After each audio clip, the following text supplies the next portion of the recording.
benefit of being able to interview somebody from wherever you are in the world without the limitation of having to be in person has always been so much more attractive to me. Mm. And the thing about in-person interviews, it accelerates the friendship a lot faster. And I'm big on that, like using podcasting as a way to generate or not generate, but like cultivate really genuine relationships with people. So when you're in person, obviously being in person, you just have a different level of intimacy with the person there. But no, I haven't done a lot of in-person interviews. I think maybe a handful. Yeah, and as someone who's done as many podcasts as you have, I did, because I have a second podcast called Mile High Mentors, which is all Mhm. local, Yep. community, Colorado based, Colorado Yep. guests, everything. I love that. It really brings a different dynamic doing it in person. I can't wait for the day where we can be in virtual reality and literally feel like we're in the same room and do Yeah. podcasts that way. Yep. We're on the way there, hopefully. You know what Yep. I mean? Your local podcast idea, man, I'm convinced that there are people in real estate, um, people that own marketing agencies that focus on the local market. Like there are so many industries that if they just started like the Denver Entrepreneur Show or like whatever, like going local like that, it would position you so well to build all the right relationships. Dude, the niche show has been so Yep. because when I wanted to, that was my first podcast. B2B Mentors a little more recently. And when I first wanted to get into podcasting, I'm like, well, there's a lot of podcasts out there. And, Mhm. what do I want to do that's unique? And I know Colorado's got this big ecosystem that's in 10 years from now is going to be on the global Yeah. stage, which it kind of already is. And so I decided to do it on all local niche, and it's been a total trampoline. I think because of the focus Yeah. that literally when you really start getting in touch with your local community and understanding all the influence that's there, Yeah. we're only 1 degree connected from everywhere else in the world. So I can only speak to that. It's been a blessing having Yeah. that and starting it that way, just out of serendipity. Like, I want to do it in person. It was actually going to be a TV show when we first started it. So Okay. Yeah. The other piece of you get you can level up your video when you're in person.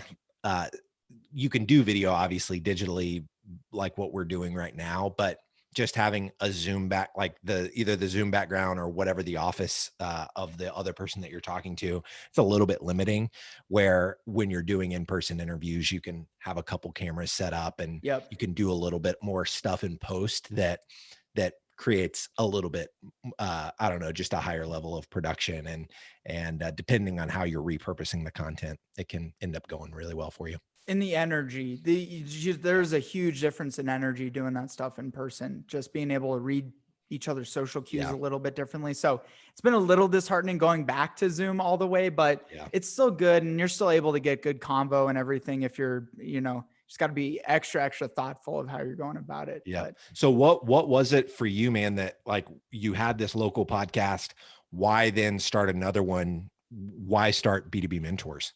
so Mile High Mentors, the formatting of the show is a little different. And I love sales and marketing and like nerding out about sales and Yeah. marketing and business development and strategy more specifically. So I found a lot of my podcasts, I kind of started inking a lot of the shows that kind of started bleeding into Mile High Yeah. Mentors a bit. I'm like, I would really like a separate show that's all focused in on leadership, business development, and I can do this more on the global stage and have Yeah. guests from, Everywhere. Israel and UK and Yeah. Australia, anywhere in the world. So there is a yin and yang to it. There's a yin and yang to having a local show. I still run it and it's still well worth having those separate. But that Mhm. was why I kind of went in one direction over the other. So it's a good Yeah. question. I Yeah. love it. Now, my That's question awesome. for you, it's maybe not as good of a question, but dude, why cherry Coke? Why not cherry Pepsi? Well, Man, cherry I Pepsi hate doesn't live up to your Pepsi. standard? Bro, like I just hate Pepsi. I don't know if it tastes too watered down to me, but I will legitimately leave a restaurant if they're a Pepsi shop. I'll just be like, "Oh, sorry, like I have to go next door." I don't know when that Hilarious. happened. I think it was like my late 20s when I started just developing this incredibly bad taste for Pepsi for some reason. So our team jokes around about it all the time. Like one of the questions we ask our new employees, are you team Coke or are you team Pepsi? And it's how I know whether they're going to be on my good side from the get or not. You won't hire them if they're Pepsi. You're discriminating against people who Right. are Pepsi fans. Right. I'll end up in jail at some point for my discrimination toward Pepsi lovers. Yep. But for now, you're moving, you're shaking, you're doing business. And Yeah. as a way, just for those that are listening, please brag about yourself. Oh, he's doing the zero this time. Yeah. At least cutting the sugar out. That's one Yeah. step in the I'm right a big direction. cherry Coke Zero guy. I still don't know how great Coke is for you in general, but if it keeps you happy, then the mental health just, Right. that's a bonus. But yeah, man, give just a background, 60-second synopsis on what led you to where you're at in your career today and some of the major wins along the way. Yeah, so I won a sweepstakes back in 2008. I didn't actually win it. My roommate's brother-in-law won this sweepstakes through phone company called Alltel, and it was one of those deals where you like text football to 1-800-ALLTEL and you can win an all-expense trip to a professional football game of your choice with 9 of your friends. And so I was one of the friends that got to go on this trip. Took a private jet to New York City. Got to go all around the city in a private like limo bus with a police escort. Got to watch the Giants Cowboys game in a suite right next to Jerry Jones. It was like this unreal experience. And there was a guy that was leading all of kind of the logistics for the trip. His name was Jeff. And he was waiting there for us as soon as we got off the private jet that morning. He was in the limo bus with us, coordinating with the police escort, and so he was with us the entire day. And I just ended up hitting it off with this guy and didn't really think anything of it. I just thought, oh, he's probably some low-level employee with Alltel. Didn't really think anything of it, but we talked about faith, we talked about family, business. And by the end of the day, I found out that he's actually the CEO of this global logistics company that Alltel hired. And he just really likes New York. And so he happened to be on the trip himself. And so we ended up swapping contact information. I don't think anything is going to happen from it. So I'm not really thinking anything at all about this interaction. And about a year and a half later, he calls me and asks me to move across the country. I was living in Oklahoma at the time. He asked me to move to Orlando to help him run the helicopter division of his logistics company. And so prayed about it, decided to say yes, moved across the country and did helicopter logistics for NASCAR actually for 3 years. Dang. And the reason I like telling that part of my story is because it's segued really nicely into what we do now. In the world of podcasting, I actually don't care much about podcasting. Like, I think it's cool. I think it's nice. But what I really care about is relationships and how can you reverse engineer genuine relationships with the exact people that you want to know? Because the relationship with Jeff that I built in 2008 was completely serendipitous. It happened by accident. There was no strategy or purpose in meeting Jeff. I just happened into that. And I think so many of us just stumble into these life-changing relationships. But what I found with podcasting, or with really any sort of content collaboration, I've built a business around podcasting because I think it's the easiest form of content collaboration. But what I love so much about it and what we help other companies do is try to figure out like how can I reverse engineer relationships with the exact people that I need to know to move my business forward? And when you have a podcast, so for us, we work with a lot of VPs of marketing at B2B SaaS companies. So our show, B2B Growth, we literally go to VPs of marketing at B2B SaaS companies and ask them to be a guest on our show. And most of the time we don't end up doing business with them, but a lot of times we do. And through that collaborative process of creating an episode with them, we actually get to know them. We build this meaningful relationship with this human on the other end of the Zoom call. And through that collaboration, sometimes they end up referring us to people. Sometimes they end up becoming our customer. But regardless, at the end of the day, we've developed a friendship with that person. And I just think life and business is a whole lot more fun when you're doing it with friends. And so I don't think we use the term friendship enough in business, but it's been huge for us. And so now I run a podcast agency. There's about 25 full-time folks. And we're producing about 75 to 80 different podcasts for different B2B companies. So that's a little bit longer than 60 seconds, but that's kind of the run up to what we're doing now. No, I like it all, man. And it's it's amazing. And there's so much to break down there too. Just the implications of having that. And that really is it too. In any business relationships, like if you Mhm. can know more people that you can build deep relationships with, you can do more business. Like Yep. people try to make it this big complex formula. Yeah. And so, did you know this going in to starting your podcast? Like how long ago did you start your first podcast exactly? And what was that like? Yeah, so I started my first podcast with my buddy Kenny in 2013, and it was a show called Inspiring Awesome. And I remember listening to a show from John Lee Dumas, Entrepreneur on Fire, and I was really inspired by the show because I was probably more of a wantrepreneur at that point in my life. I hadn't started anything, but I wanted to. And listening to John Lee Dumas's show, I was like, man, what if there was a show that wasn't necessarily geared toward the entrepreneur, but the stay-at-home mom or the person that just wants to make an impact in their life? They don't necessarily want to do that through the channel of building a business. And so I reached out to my buddy Kenny and I was like, hey, what if we started this show called Inspiring Awesome, where we just talk to people that are doing really cool things and share their story in hopes of inspiring kind of the everyman or the everywoman, and not necessarily have a focus on entrepreneurship. And so he was into it. So we did it. I think we did that show for maybe a year and a half. And I realized during that show that anybody that I asked to be a guest would say yes. And so I was like, this is interesting. And in that time, I had started Sweetfish. So we started off as a blog writing agency. We had a customer of ours. They were a small church, like a startup church. They call them church plants in that world. Huh. And I didn't right know that's outside what of you call a Houston. startup church. Yep. It's interesting. Yep. So we Yeah. started so we had this church plant in Rosenberg, Texas that we were writing blog content for. And I thought, man, our team loves working with this type of client. We're getting great results for them. What if I take a page out of the Inspiring Awesome playbook and I start a podcast specifically for church planners? So we called it Plant Better. And I reached out to 100 church planners that I had no clue who they were, and they had no clue who I was, zero existing relationship. And I just said, hey, do you want to be a guest on this new podcast we're starting about church planning? And 80 of them, Connor, said yes. So I was like, okay, we're onto something. I don't know of any cold outreach where you can get 80% response rate on what you're asking people for. And so we ended up doing those interviews. Turns out church plants don't have much money for content marketing. So there was no product market fit.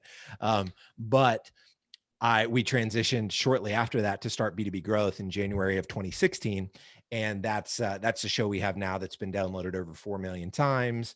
We've had Gary Vee, Simon Sinek, some really cool people as guests on the show. But more importantly, we interview our ideal clients and we develop relationships with people that can actually use our service, use our product and use our service. So we've ended up building a 7-figure agency in those 4 years, on the back of these relationships that we're building with our guests. And, it's crazy. So many people think that the power of a podcast is in the audience that you build.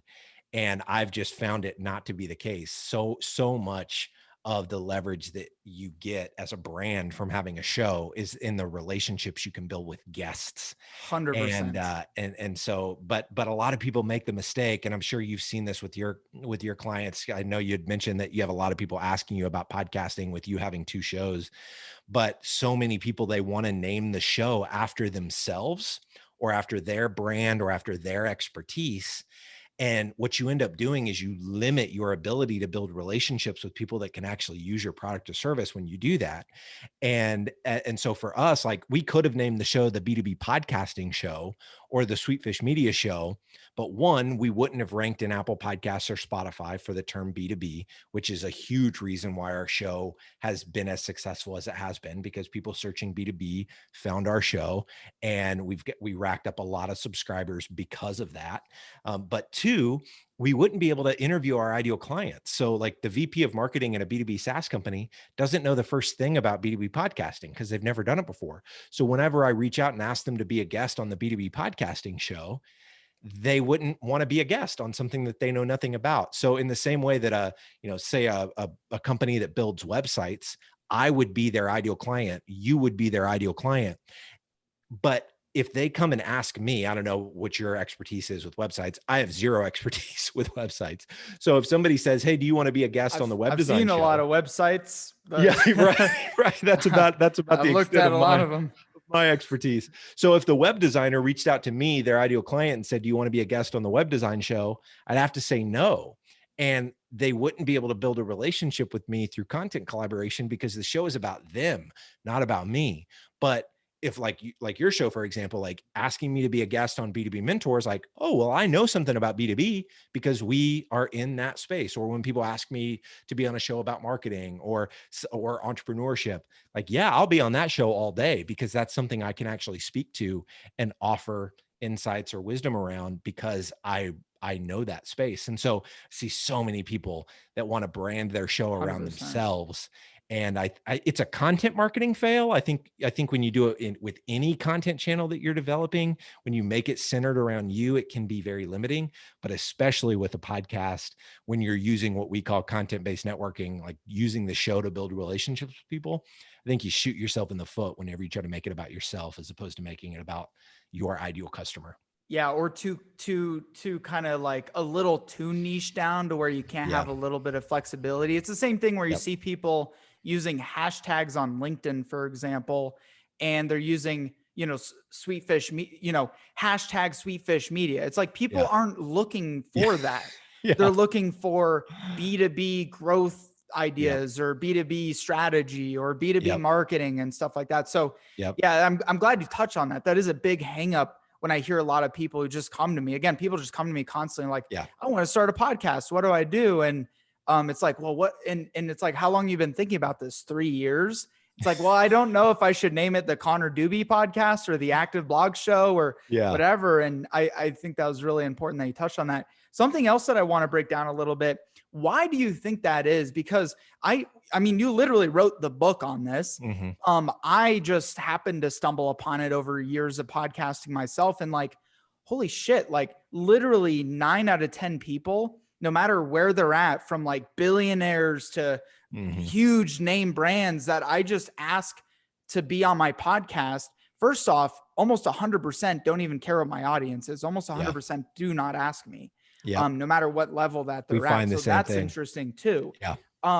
But why is that? Why do you think so many are willing, whether your client and your prospect base are CTOs, CIOs, CMOs, directors of Yeah. engineering, why are they willing to collaborate in this manner and say Yeah. yes? So we've found a few differences, right? So us going after marketers, marketers have a very high propensity. People in marketing and sales have a high propensity towards saying yes.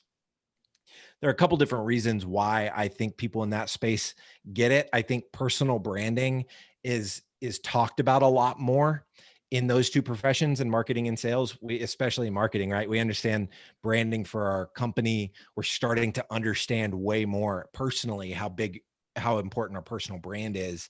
Um, but I have found, just as we try to get guests for like the CIO show and some of our more technical, our customers that have more technical content or they're in more technical spaces, it is tougher to get those people to want to be a guest on a show. And I think it has to do with the fact that, one, they don't really care about their personal brand.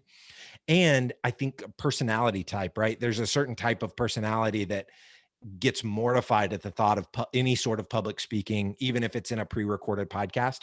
So we have found a little bit of a difference. Like, it's, if you're selling to a more technical buyer, whether it's a CIO or maybe even an engineer, I wouldn't go into that thinking that, 80 or 90% of those people are going to say yes to being a guest. The other trip up that we found is massive companies. They don't necessarily say no coming out of the gate, but they'll say something like, "Oh, we got to get, let me forward you to our PR team." And PR wants to vet Got to it get 18 legal different ways from involved. Sunday, and legal's got to get involved to make sure that they don't say anything stupid. And so when you're going after like probably Fortune 500, Fortune 100, those type of companies, you can expect to get some friction there. But outside of that, I mean, my buddy is a children's book author, And for him, he is interviewing, he's got a podcast called Books He for interviews Kids. little kids on his Yeah. podcast, and they Yeah. get the goofiest. Right. There'll So be a for him, hilarious podcast. I would just like little kids saying like the funniest the stuff. funniest things. Yeah. So for him, he interviews people that are on the boards of directors at statewide literary associations, which I think is such a ninja move, because Yeah. when he builds relationships with those people, that's the group of people that then say, yes, we want Timmy to come and speak at our statewide literary conference. And when Timmy has realized that if he can get on stage at a literary conference, that's where teachers come.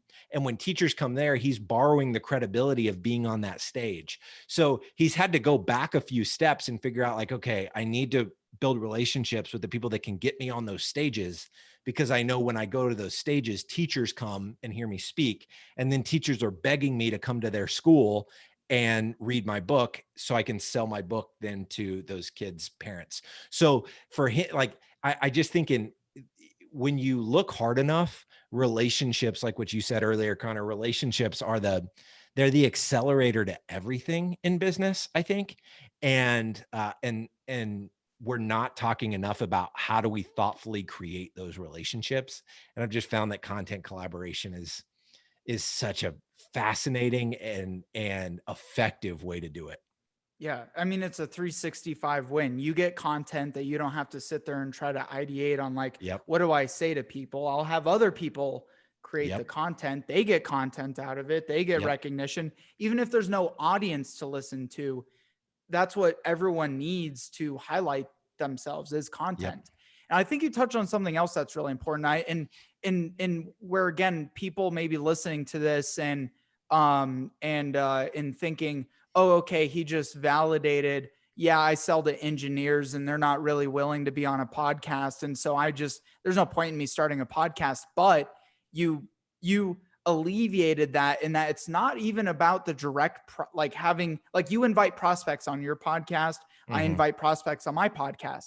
But something else I do is identify guys like James who also have my audience. Mm-hmm. Invite James to be on my podcast. We co-create content. And then all of a sudden I'm getting in front of his audience, yep. which is my direct prospects and audience also. So yep. There's so many different ways that you can win with it. And I think going back to your question, Connor, why do people say yes? Because it is inherently valuable. I think when you understand the power of personal brand, and you know that even if nobody listens to this episode, I know this thing is going to be on the internet. So when people Google my name, they're going to go find this interview where I'm being smart. I'm sharing things. I'm sharing my point of view, my perspective, whatever.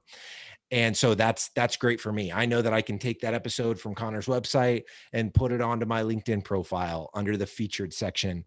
I know that I kind of hate my job right now. I'm looking to get another job.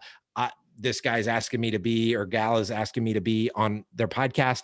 I'm going to say yes, because I'm going to use this as part of the interview process whenever I, in the next 6 months, start shopping around my resume to go get another job. People just inherently understand that allowing or getting to be in the hot seat, so to speak, or the guest seat, it's third party validation for their expertise.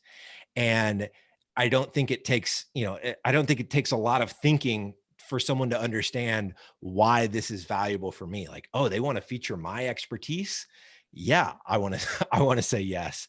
And a lot of times, even if people don't necessarily have a propensity like you and I have of wanting, they don't have the experience or they don't talk about this stuff a lot, they still see how valuable it is. And so if I had a nickel for every time I've heard somebody tell me like, oh, this is the first podcast interview I've done, I'd be a very rich man, because we're still so early in this space that a lot of times it's their first time being asked to be a guest. And so the novelty of it too, I think, is another reason why people agree to doing it.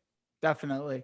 And that's what I wonder too, if that's going to eventually, cause you and I hit it relatively early, air quotes early compared to like guys like John Lee Dumas, for example. Yeah, right. But do you think that will eventually hit a tipping point? And cause even still, I know I get invited on podcasts regularly. I say yes to almost everybody because of the same value reasons that we had talked about, even if no one's listening to that person's podcast in the beginning. But do you think that'll eventually phase out as more people Yeah. really jump onto the podcasting train? Yeah. So I think what you'll find, and probably, I mean, and it's going to happen a lot slower than a lot of people think. I think in the next 5 to 7 years, when a podcast is as commonplace as a blog is now, I think it's people are going to start getting tired of being asked to be a guest on a show. And that's where it's going to switch from, it's going to be a little bit tougher, but the people that have been in it for the 5 to 7 years leading up to that, they've taken the time to actually build a legitimate audience. I mean, people ask me all the time, it's probably the most common question I get: how do you grow an audience for your podcast? And the answer is there's no quick hack. I mean, you can do a lot. You can pay to promote your show on other popular podcasts. You can do podcast guest swaps where I'll promote B2B mentors on B2B growth. You promote B2B growth on B2B mentors. You could do that kind of stuff, but you're not going to see like this massive uptick in downloads after doing stuff like that. Like, it's effective and you should block and tackle and you should do those things over time. But at the end of the day, it just takes a really long time. And I think the people that have invested in it early, they're ranking for the search terms that they want to rank for in Apple Podcasts and Spotify and Google Podcasts and places like that. Over time, they will build audience. And so in 5 to 7 years, when everybody's getting sick of being asked to be on a show, they're still going to say yes to you and me, because we can say, hey, we're a top 100 marketing podcast. We reach, hundreds of thousands of people every month. Whereas the people that are just starting to get started can't say those things. And so that's where I think we're headed. I think it will eventually get played out just like any, marketing tactic does. But I think if you get started now and you actually start building an audience, if somebody from Forbes asked to interview me, I'm always going to say yes.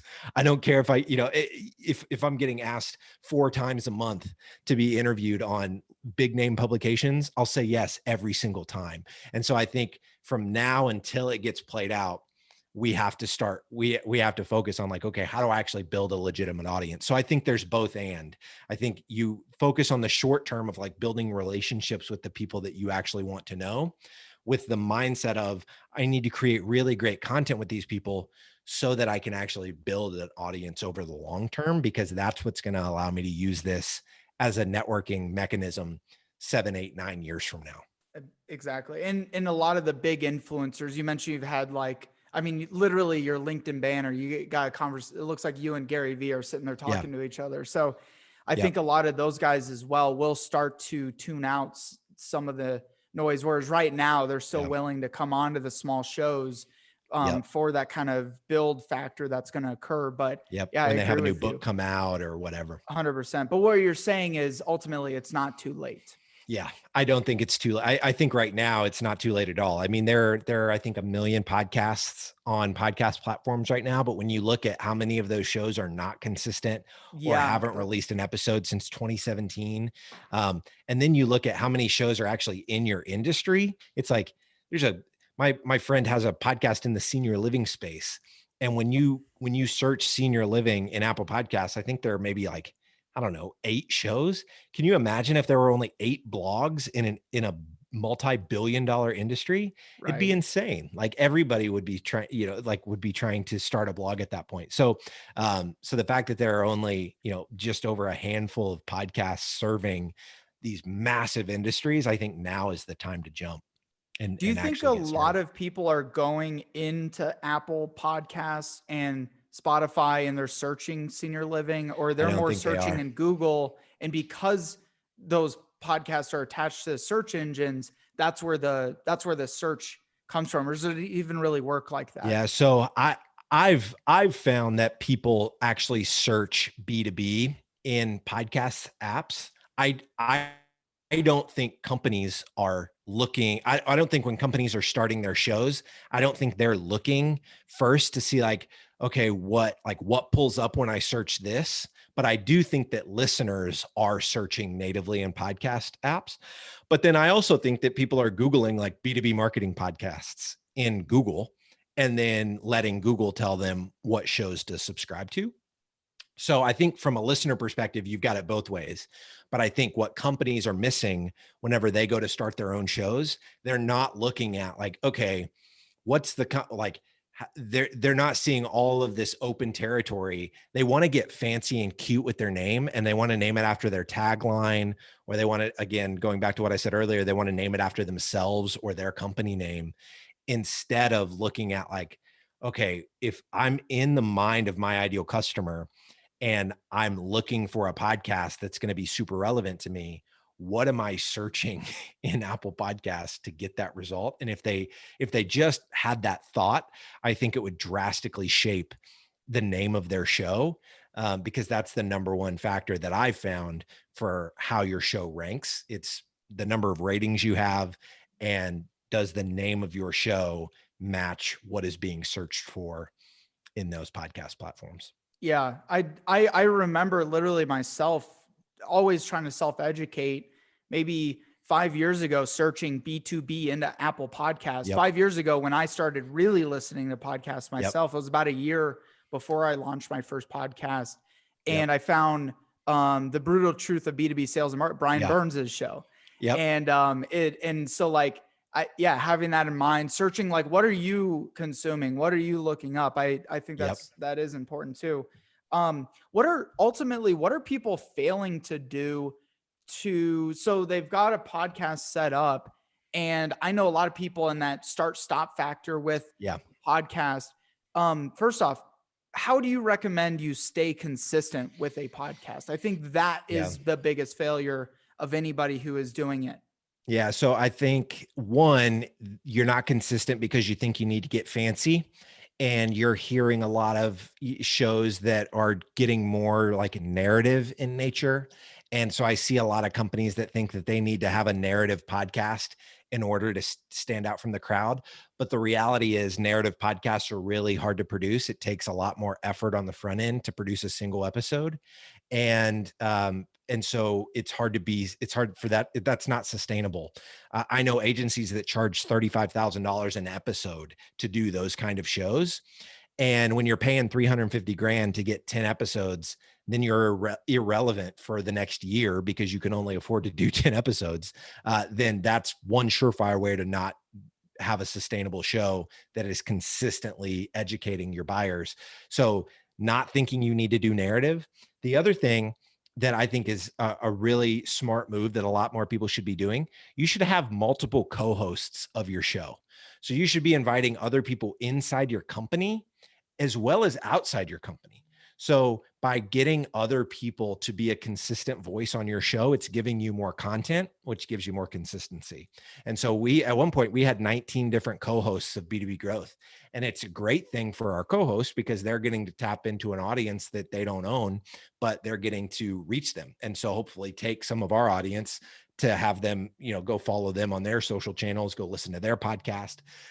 So having different series for different kind of segments of what your audience would care about. So we've got a series on B2B Growth about category creation. We've got one for CEOs. We've got one on demand gen. We've got there's all these different topics that we do. We have a behind the curtain series. So we have multiple people from our team that weigh in on that series. And so because of that, we're now releasing sometimes 2 or 3 episodes in a day because we've alleviated the burden of content creation from one host, and we've split it out over 19 different people. I'm going to steal that idea from you, sir. Do it. 100%. Just put literally just at the beginning of the headline, just put like hashtag, whatever the category or whatever the topic is. And that's how your listeners can be like, oh, I really like the revenue series. I don't really like the behind the curtain series, but I love the CEO series. And so your listeners aren't going to listen to every episode. Right at the top of the description. Basically. Yeah, right at the. So that's a first. Yeah, right at the top of the headline, even. So in the headline, it's like hashtag category creation 37, and then the name of the headline. And so your listeners know, like, oh, I really like the category creation series, but I don't like this series because I don't like the host or whatever. It's just not relevant to me. But by putting it in the headline, I have not found that I am unsubscribing from shows very often. And so I think the biggest pushback to that are people are like, oh, we're going to overwhelm people and they're going to want to unsubscribe. But I found that Apple Podcast doesn't make it very easy to unsubscribe. It's kind of a pain to Yeah. unsubscribe.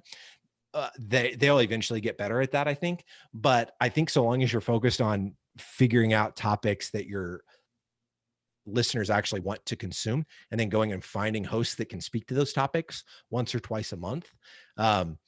I just think if you have to focus on the quality, the quality of the content being there, but I think quantity matters just as much as quality.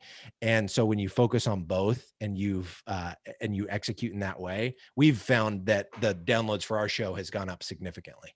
Yeah, I'll have to definitely steal that because I love doing podcast interviews, but also there's a time factor Yes. of it as well. And, listeners like variation. And that's what I found too, is your podcast subscribers, they really do become sticky. Yeah. It's not often like they may not consume every single episode based on the description and the title, but they will become followers, and they're going to see every time they update your feed. I have podcasts, dude, I have podcasts I've subscribed to 2 years ago, listen to one episode for whatever reason. I'm still subscribed to the podcast. And it's just, I just haven't even gone unsubscribed because I don't need, there's not even that many. The average podcast listener subscribes to maybe 5-6 shows at very most. I've heard 7 is the number that I've heard most recently. Obviously that's really tough to nail down and know, but yeah, people are not subscribed. Like I'm probably subscribed to like 40 different shows, but I'm an anomaly, and it's because of the business that I'm in. Most people are not listening to that many shows. And so if you can make it into that top 5, 6, 7, what else could you want as a brand? Right. So the monetization side, I think a lot of, let's say I'm a CEO listening to this, I sell $100,000, technology solution or cybersecurity or renewable fuels or whatever it is. And, I want to do a podcast because I want to drive revenue from it. A lot of these other podcasts that are consumer based, they, people kind of drive through to like links and buy that way, or they refer to websites and they just buy. It's not like a B2B sales cycle, which is brings a unique complexity to do it. So where do you see most fail at actually monetizing their podcast? Because I think that's another reason they don't stick with it. Why are people not monetizing a B2B focused business podcast? I think because they're trying to make the show about themselves. And when you make the show about yourself and you only talk about your expertise, you alienate yourself from actually inviting your ideal clients to be guests. And you're much more likely to do business with a guest that you've actually had an interaction with, and you've done a pre-interview with them, and you've spent an hour doing the interview, and then you've promoted the episode. You've built relational equity with this person. You're much more likely to do business with that person than a random person that just happens to listen to your podcast. One, it's really hard to grow an audience. We've over the years have, we probably get an equal balance of people that listen to our show that become our customers versus guests that we've had on the show that become our customers. But we've been, we rank for the term B2B and B2B marketing and Apple Podcasts. We've been doing this for almost 5 years with the show. So we've got a head start on a lot of people, and we're still seeing probably just as many people become customers that are guests of our show as to, compared to people that listen to the show. And we're getting 150,000 downloads a month. So we get way more downloads than the normal B2B podcast. And so the fact that that's true for us, it's definitely going to be true for somebody just starting. Like, you are going to win new business and monetize through your guests. So brand the show around your guests' expertise, not yours. Bring them on to talk about their unique vantage point, their perspective, their point of view on the industry, and shut up. Like, don't think that you need to have something, to say after every time, they talk. Like, I've been on shows where, and you're a fantastic interviewer, Connor, but I've been on shows where the host just feels like they have to do all the talking. And it's like, man, like, when you're trying to build a relationship with somebody, you want them doing the lion's share of the talking. And so I think that's, I think that's the biggest reason why B2B companies are not monetizing their show. They're not doing content-based networking. They're not inviting their ideal clients to be guests, building relationships with them through the collaboration process, and then ultimately doing business with them on the back end of it. How much do you feel podcasting has improved your sales skills also? Yeah. I mean, I figured out that I do not enjoy selling years ago, which is why we brought on Logan. But I think if Logan were on this interview right now, I think he would say that the insights that you gain from talking to your ideal buyers every day. So it's, his sales skills have grown because he consumes a lot of content from people like John Barrows and, Oren Klaff and people that are teaching you how to sell better. But he learns what marketers actually care about. What are they prioritizing? What are they challenged by? Because he's talking to them every day. And so this is making another case for having multiple people in your organization be a co-host of your show. Because imagine if you had your SDRs talking to your ideal buyers as a host of a podcast, and your SDRs are actually hearing what they're plagued by, what their organization is trying to figure out. The insights you gain from that allow you to be such a better seller, just because you can truly empathize and understand with the problems they're trying to solve, because you're talking to them every day in a context that's not about your product. So many people, salespeople, just want to get on the phone with somebody that's interested and wants to buy their solution. So it takes a little bit of patience to talk to somebody when you're like, this has nothing to do with my product. This is just content collaboration. This is just creating content about their expertise. But if they're willing to be patient, the insights that they'll unlock, it's really unreal. 100%. I didn't know the first thing about B2B marketing when I started B2B Growth, and 700 or 800 interviews in before we brought Logan in. I was blown away at how much I learned about something just by interviewing other people about it. Total crash course, and crash course on communications too. Like I've found even my day-to-day conversations being a podcaster become so much more robust, deeper, rich from learning just how to talk to people and actually listen, not sitting there like trying to think about the next thing to say, but having a genuine conversation when you have to do it for, for the podcast and everything. So with that, man, I cannot thank, I've been so excited to do this with you and really appreciate it. And I know you're really busy, but anything else last minute that you want to jump on that you think is relevant and useful and actionable for everyone listening? So as we shut this thing down, one thing that I've been talking about a lot that I think would be really helpful for people that have a podcast is this idea of using the show to do original research. So whether you want to monetize your show in a different way, we're actually going to be selling some of the original research that we create, or you could use it as top of funnel, like lead gen, because everybody seems to be very willing to give up an email address to get original research. But having a set of 10 to 15 rapid fire questions that you ask either in the pre-interview or post-interview, and recording those separate from your podcast. You could include it in your podcast too, I guess. But we have started doing this with B2B Growth, where we're asking people rapid fire questions like, what are the metrics your CEO is measuring? What content channels are working best for you right now? And we're going to take all of those interviews from 100 different people, and we're going to put it into a really nice original research report. And we're going to be selling it, but then we're going to take pieces of that and use it for top of funnel. So having something like, we asked 100 B2B marketing leaders what the most underrated B2B marketing tactic is. Download this thing to see what it is, to see what they said. And when they download it, it's a really well-designed PDF that unpacks the original research that we did. Andy Crestodina talks about original research a lot and how much of a win it is in terms of content marketing. And if you've got a podcast, I mean, I wish we would have stumbled onto this 1,000 episodes ago, because we'd have a ton of original research at this point. Wouldn't even thought about it from the collection of data that you're getting. Yeah. I mean, and I know that Nathan Latka does it with his podcast. I think it's called The Top, but his whole podcast, like from the get, I think his intent was like data. So you'll notice on his show, he's asking a lot about, their revenue numbers and stuff like that, because he knows that he wants the data from those conversations. And he's monetizing that data in other ways. And so, from what I understand about his model, I'm not friends with him or anything, but from what I can tell from what he's doing, and then some conversations I've had with other people about his strategy, that's my best guess on why he's asking the kind of questions that he's asking, because it would make for really, really compelling data that could be monetized in a lot of different ways. So that's what I would say there, man. I think if you're going to start this, figure out how to get the most juice from the squeeze as you possibly can, and repurposing it on LinkedIn and Twitter and those things those are kind of must do's. You got to do that.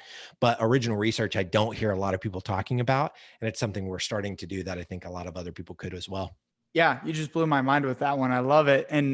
Yeah, there's so many ways to chop it up and angle it. That's the beauty of a podcast. But with that, how can people follow you, find you, and get in contact with you? Yeah, so I'm super active on LinkedIn, just James Carbary, Carbary. Email is james@sweetfishmedia.com. If you want to check out the book, it's called Content-Based Networking. It's on Audible and Amazon. So you can get a physical copy or listen to it. I read the Audible book. So yeah, that's how you can stay connected with me. Thank you. Thank you for actually reading the audiobook, and thank you for coming on the show. Awesome, appreciate it. We'll get all your links in the show and everything. Of course, all of you podcast listening people, make sure you subscribe wherever you're tuning in, leave a 5-star review, and give us a shout on social media too. We'll see you guys next time.